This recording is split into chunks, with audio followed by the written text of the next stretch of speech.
2019 నుంచి ఈ రోజు వరకు 5 సంవత్సరాల్లో ఈ రాష్ట్ర గౌరవ ముఖ్యమంత్రి వర్యులు అనేకమైన సంక్షేమ పథకాలు ఈ రాష్ట్రంలో 56% ఉన్న బీసీలకి రాజ్యాధికారం దిశగా రాజ్యాధికారంలో ఈ రాష్ట్ర బీసీలకి 50% వాటా ఇస్తూ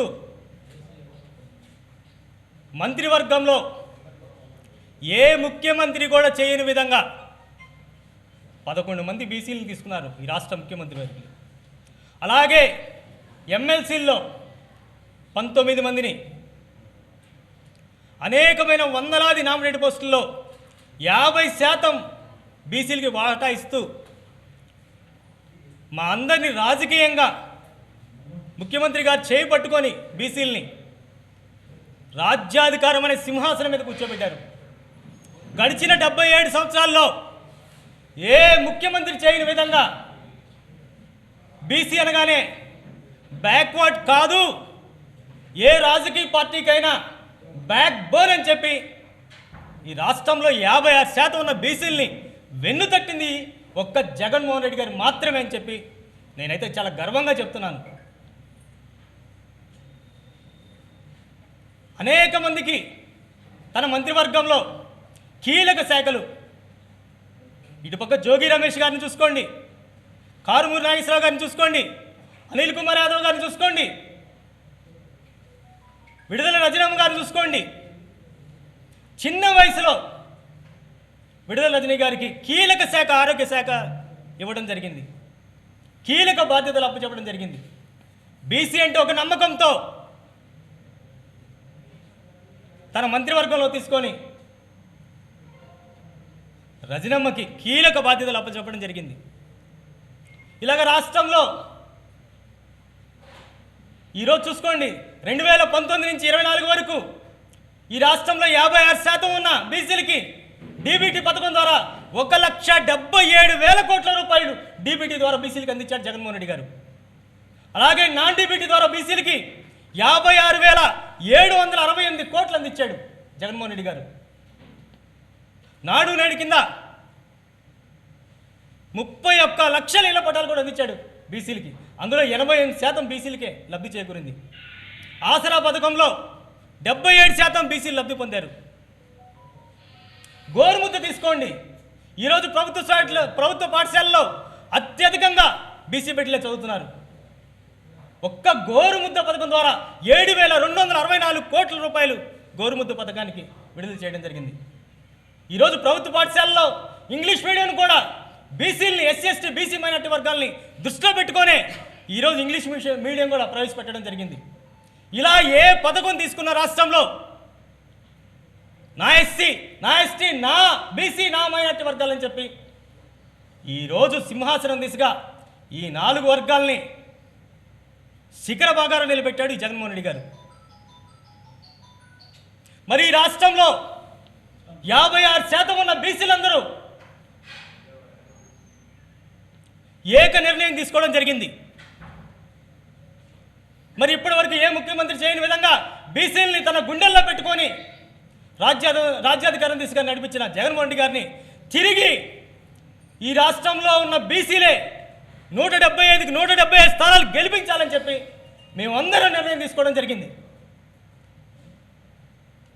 ఈరోజు కొత్త పిచ్చోడు పొద్దెరిగినట్టు చంద్రబాబు నాయుడు ఎన్నికలు సమీపించగానే బీసీలు అంటే తెలుగుదేశం పార్టీ అంటున్నాడు, తెలుగుదేశం పార్టీ అంటే బీసీలు అంటున్నాడు.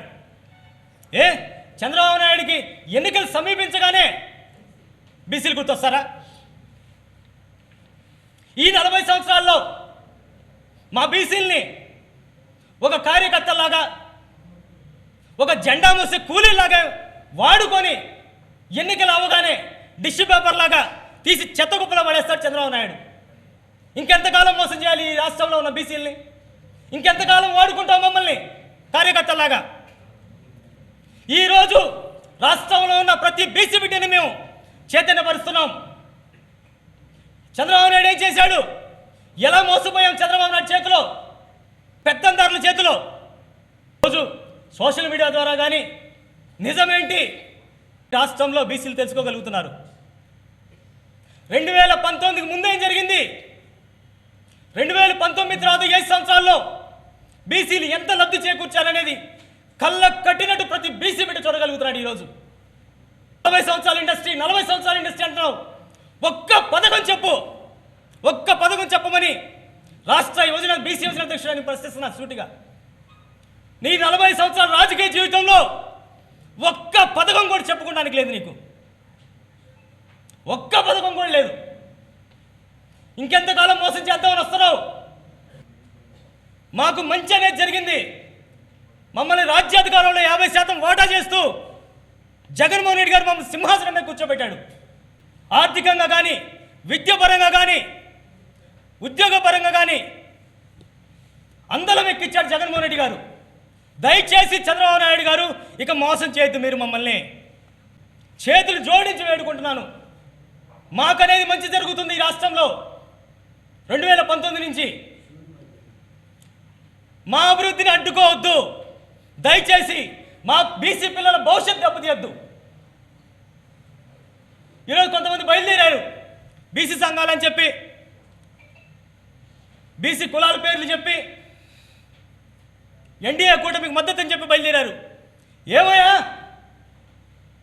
బీసీ సంఘాల పేరు చెప్పి రాజకీయ పార్టీల దగ్గర డబ్బులు వసూలు చేస్తున్నారా మీరు?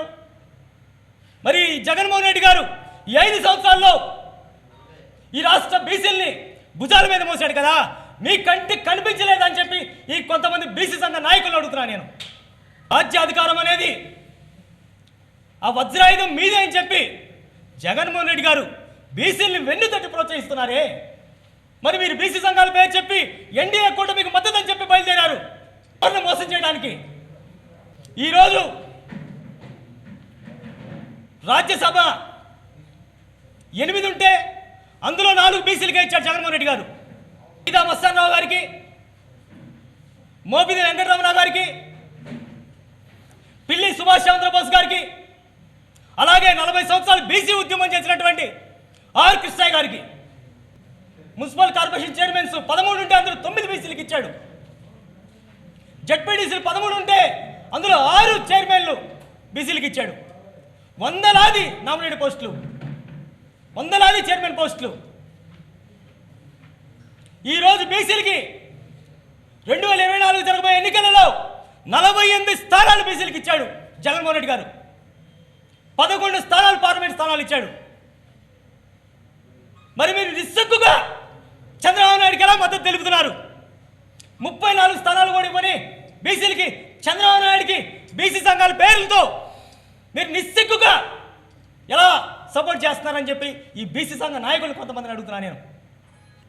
ఈరోజు బీసీలకి అధికారంలో వాటా ఇచ్చి వెన్నుతట్టి ప్రోత్సహిస్తుంటే అందరూ సంతోషపడుతుంటే ఈ రాష్ట్ర బీసీలు అందరూ 56% బీసీలు తగుదనమ్మా అని చెప్పి మీరు చంద్రబాబు నాయుడు వంత పాడుతున్నారే. ఈ రాష్ట్రంలో 56% ఉన్న బీసీలు మిమ్మల్ని క్షమించారని చెప్పి నేను చెప్తున్నా. అలాగే ఈరోజు తెలుగుదేశం పార్టీ నుంచి గుంటూరు పశ్చిమ నియోజకవర్గానికి బీసీని తీసుకొచ్చారు, సంతోషమే. అనేకమైన దాడులు మరి రజనమ్మ మీద, మరి రజనమ్మ కూడా బీసీయేగా. తన వ్యక్తిగత జీవితాన్ని కూడా పక్కన పెట్టి ప్రభుత్వ పథకాల్ని రాష్ట్రం నలుమూలలు కూడా ప్రభుత్వ పథకాలను అందించడానికి బయలుదేరింది. తన వ్యక్తిగత జీవితాన్ని కూడా పక్కన పెట్టి తన సమయాన్ని అంతా ప్రజల కొరకే 5 సంవత్సరాలు ప్రజల వైపే నిలబడింది కదా. మరి తన వ్యక్తిగత జీవితాన్ని కూడా పక్కన పెట్టింది. ప్రభుత్వ పథకాల్ని ప్రతి ఇంటికి అందిస్తానికి, వైద్య శాఖని ప్రతి పేదవాడికి కూడా వైద్యం అందాలని చెప్పి రాష్ట్రం నలుమూలల కాలికి బలం కట్టుకొని తిరిగింది కదా. మరి ఈ రజనమ్మకి ఎందుకు ఈ బీసీ సంఘాలు అవాకులు చెవాకులు పేలుతున్నారు? ఈ తెలుగుదేశం పార్టీ నుంచి వచ్చినటువంటి అభ్యర్థి ప్రతి ఒక్క ఈ నియోజకవర్గంలో ఎప్పుడూ లేదు. ప్రతి ఒక్కరు రెచ్చగొట్టడం, గొడవలు ప్రోత్సహించడం. ఏమమ్మా రాళ్ళ దాడి చేస్తానంటున్నావు? ఈ పశ్చిమ నియోజకవర్గంలో దాడులు లేని సంప్రదాయమే లేదు. నువ్వు కొత్త సంప్రదాయం తీసుకొస్తున్నావా? శాంతియుతంగా ఎప్పుడు ఈ పశ్చిమ నియోజకవర్గ ప్రజలు కోరుకుంటారే. ఒకవైపేమో రజనమ్మ ఆఫీస్ మీద దాడి చేపిస్తావు, ఒకవైపు ఇంటి దగ్గర దాడి చేపిస్తావు. గూండా ఏం చేద్దామనా? గూండాలు ప్రోత్సహిస్తున్నావా నువ్వు? రాజకీయాల్ని రజనమ్మ డబ్బులు సంపాదించడానికో పెత్తనం చేయడానికో రాలేదు. ప్రజలకి సేవ చేయడానికి మాత్రమే రజనమ్మ వచ్చింది. సేవ చేయటం నిరూపించింది. మంత్రిగా 24 గంటలు ప్రతి ఒక్క బడుగు బలహీన వర్గాలకు అండగా నిలబడింది రజనమ్మ. ఈరోజు పశ్చిమ నియోజకవర్గ ప్రజలు మీరు ఇంకా గెలుపు అంటున్నారు. ముఖ్యమంత్రి గారు రజనమ్మను పశ్చిమ నియోజకవర్గ అభ్యర్థిగా ప్రకటించగానే రజనమ్మ గెలుపు ఎప్పుడో ఖాయమైపోయిందని చెప్పి ఈ బీసీగా నేనైతే గర్విస్తూ మాట్లాడుతున్నాను. ఈరోజు మీరు ఇంకా గెలుపు గురించే మాట్లాడుతున్నారు. పశ్చిమ నియోజకవర్గ ప్రజలు ఎప్పుడో నిర్ణయించుకున్నారు, విడుదల రజనమ్మని పశ్చిమ నియోజకవర్గం నుంచి అసెంబ్లీ స్థానంలో కూర్చోబెట్టి ప్రమాణ స్వీకారం చేయడానికి ఈ పశ్చిమ నియోజకవర్గ ప్రజలు ఎప్పుడో నిర్ణయించుకున్నారు. దయచేసి మీరు గొడవలు ప్రోత్సహించొద్దని చెప్పి తెలుగుదేశం పార్టీ అభ్యర్థికి చెప్తున్నా. నేను గొడవలు ప్రోత్సహించొద్దు. అది పశ్చిమ నియోజకవర్గ సాంప్రదాయం కానే కాదు. దయచేసి రాళ్ళేద్దాం, కర్రలేద్దాం, గొడవలు సృష్టిద్దాం అని చెప్పి దయచేసి ఇలాంటి వాటిని ప్రోత్సహించొద్దు. రజనమ్మ శాంతియుతంగా ప్రజల వైపు నిలబడి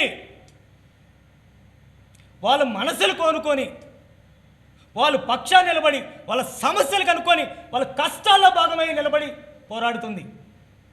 దయచేసి కొత్త సాంప్రదాయాన్ని అయితే తీసుకురావద్దని చెప్పి ఈ తెలుగుదేశం పార్టీ అభ్యర్థిని అయితే మనసారా కోరుకుంటున్నాం. రాబోయే ఎన్నికలలో ఈ రాష్ట్ర బీసీ యువజన అధ్యక్షుడిగా ఒకటే పిలుపునిస్తున్నాను. జై బీసీ, వన్స్ మోర్ వన్సీప్ అనే నినాదంతో 56% ఉన్న బీసీలు జగన్మోహన్ రెడ్డి గారిని 175 స్థానాల్లో గెలిపించడానికి నిర్ణయించుకున్నామని చెప్తున్నాను. అలాగే ఈ పశ్చిమ నియోజకవర్గం నుంచి విడుదల రజనమ్మని అసెంబ్లీ స్థానాలు పంపించడానికి ఈ పశ్చిమ నియోజకవర్గంలో ఉన్న ఎస్సీ, ఎస్టీ, బీసీ, మైనార్టీ వర్గాలందరూ నిర్ణయించుకొని సమిష్టిగా రజనమ్మని మేమే తీసుకెళ్లి అసెంబ్లీలో స్థానాల్లో కూర్చోబెడతామని చెప్తున్నాను.